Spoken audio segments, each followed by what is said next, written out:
बावर्चिन ने मंत्री को सारा हाल बताया। मंत्री को इस कहानी पर विश्वास तो न हुआ, लेकिन उसने बावर्चिन की शिकायत करना ठीक न समझा।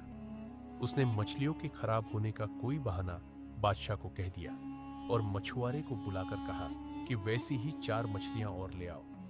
मछुआरे ने दैत्य से किया हुआ वादा तो उसे न बताया, लेकिन कोई और मजबूरी बता दी कि आज मछलियां क्यों नहीं ला सकता। दूसरे दिन मछुआरा फिर उस तालाब पर गया और उसी प्रकार की 4 रंगों वाली मछलियां उसके जाल में फंसी। मछलियां लेकर वह मंत्री के पास पहुंचा। मंत्री ने उसे कुछ इनाम दिया और बावर्चिन के पास मछलियां लाकर कहा कि इन्हें मेरे सामने पकाओ। बावर्चिन ने पहले दिन की तरह मछलियां काटकर तेल में डाली और जब उसने उन्हें कड़ाही में डाला तो दीवार फट गई और वही स्त्री हाथ में छड़ी लेकर दीवार के अंदर से निकली और छड़ी से एक मछली को छूकर पहले दिन वाली बात पूछी। उन चारों मछलियों ने जुड़कर सिर उठाकर वही उत्तर दिया। स्त्री ने फिर कड़ाही उलट दी और स्वयं दीवार में समा गई और दीवार फिर जुड़कर पहले जैसी हो गई। मंत्री यह सब देखकर स्तब्ध रह गया। अब उसने यह बात राजा को बताई।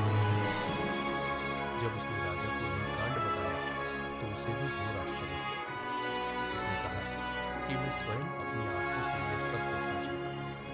उसने फिर मछुआरे से कहा कि ऐसी ही 4 मछलियां और ले आओ। मछुआरा बोला, अब मैं 3 दिन से पहले मछलियां लाने में असमर्थ हूं। चूंकि सारी घटना अद्भुत थी, इसलिए राजा ने मछुआरे पर कुछ जोर नहीं डाला। 3 दिन बाद उसने फिर वैसी ही 4 मछलियां लाकर राजा को दी। राजा ने खुश होकर उसे 400 अशर्फ